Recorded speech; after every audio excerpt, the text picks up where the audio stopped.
खुजलीगंज नामक एक गांव में कमल नाम का एक मूर्तिकार रहता था।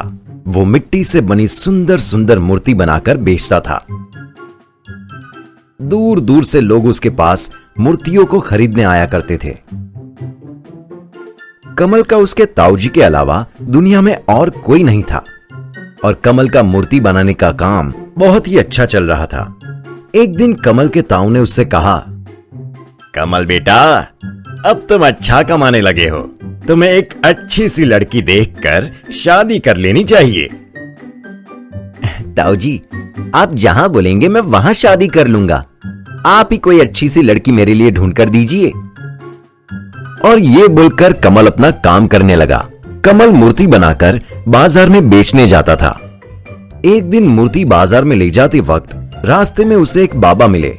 ठेले पर रखी भगवान की मूर्ति देखकर बोले, अरे वाह बेटा, तुम तो बहुत ही अच्छी मूर्तियां बनाते हो।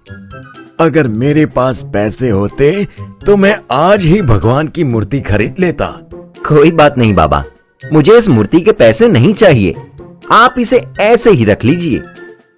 बाबा इस बात से कमल से खुश हो जाते हैं और कमल से बोलने लगते हैं, बेटा, तुम्हारा दिल बहुत बड़ा है। मैं तुमसे बहुत प्रसन्न हूँ, इसलिए तुम्हें एक राज की बात बताता हूँ। जंगल के पीछे वाले हिस्से में एक दलदल है। वहां की मिट्टी जादुई है। अगर तुम वहां की मिट्टी से मूर्ति बनाओगे तो वो एक रात में ही असली हो जाएगी। कमल बाबा को प्रणाम करता हुआ वहां से निकल गया और दिन भर मूर्तियां बेचने के बाद वो दलदल की तरफ निकल गया। उसने खाली ठेले पर दलदल की मिट्टी रख और घर आ गया।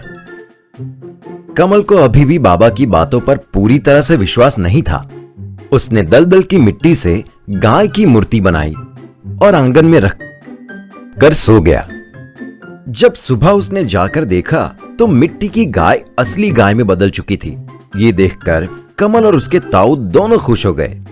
अरे ये क्या कमल बेटा, कल तो यहाँ पर तुम्हारी बनाई हुई गाय की मूर्ति पड़ी हुई थी और ये असली गाय कहां से आ गई? अरे काका, ये सब जादुई मिट्टी का कमाल है। कौन सी जादुई मिट्टी बेटा? और कमल ताऊ को पूरी बात बताता है। कमल फिर से दलदल की मिट्टी के लिए जंगल में पहुंचा और थैला भर के मिट्टी ले आया। कमल ने उसकी हर जरूरत की चीजें जैसे fridge, AC, car, TV, washing machine, sofa, bed, इन सब की मूर्तियां उस मिट्टी से बना दी और सुबह होने तक का इंतजार करने लगा। दूसरी सुबह फिर से सब चीजें असली हो गई। ये देखकर ताऊ और कमल दोनों ही बड़े खुश थे। अब कमल को जो भी चाहिए होता वो उस चीज की मूर्ति बना देता और दूसरे दिन वो चीज असली हो जाती। कमल को कहीं भी जाना होता तो अब वो अपनी खुद की कार से जाता था और सभी गांव वाले कमल को देखते रहते थे। एक दिन कमल अपने घर के बाहर खड़ा था। तभी गांव के कुछ लोग कमल को आकर पूछने लगे, अरे वाह कमल, इतने कम समय में इतनी चीजें खरीद ली। लगता है मूर्तियों का व्यापार बहुत ही अच्छा चल रहा है। कमल को इस बात से थोड़ा घमंड आ जाता है और वो गांव वालों को इरिटेट होकर कहता है, चलो जाओ यहां से, मैं छोटे लोगों से बात नहीं करता। मेरे पास तुम्हारे जैसे लोगों से बात करने का टाइम नहीं है। और ये कहकर कमल अपने घर में चला जाता है। गांव वाले कमल का ऐसा व्यवहार देखकर आपस में बात करते हैं, अरे कमल अब पहले जैसा नहीं रहा, थोड़े पैसे के आ गए अपने आप को राजा समझने लगा है। और ये कहकर गांव वाले भी वहां से चले जाते हैं। धीरे धीरे कमल का घमंड और बढ़ने लगा था। अब उसने जादुई मिट्टी से अपने लिए बॉडीगार्ड भी बना लिए थे जो हर वक्त उसके साथ घूमते रहते थे। कमल का घमंड अब इतना बढ़ गया था कि वो जिसको चाहे उसको अपने बॉडीगार्ड से पिटवा देता था, जिससे वो हर किसी को परेशान करता रहता था और गांव वाले उसका कुछ नहीं बिगाड़ पाते। एक दिन गांव वाले जंगल में कमल की दादागिरी के बारे में बातें कर रहे थे। ये कमल की दादागिरी तो दिन ब दिन बढ़ती जा रही है। पता नहीं इसके पास इतना सब कुछ इतना जल्दी कैसे आ गया। वहां पर पास ही खड़े बाबा उन सब की बातें बड़े ध्यान से सुन रहे थे।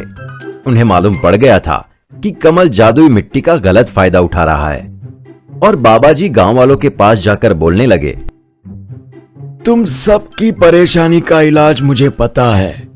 अब मैं जैसा जैसा बोलूं बिल्कुल वैसा ही करना। जब भी कमल का कोई आदमी तुम्हें मारने आया तभी उस पर पानी डाल देना। उसके सारे लोग जादुई मिट्टी से बने हैं।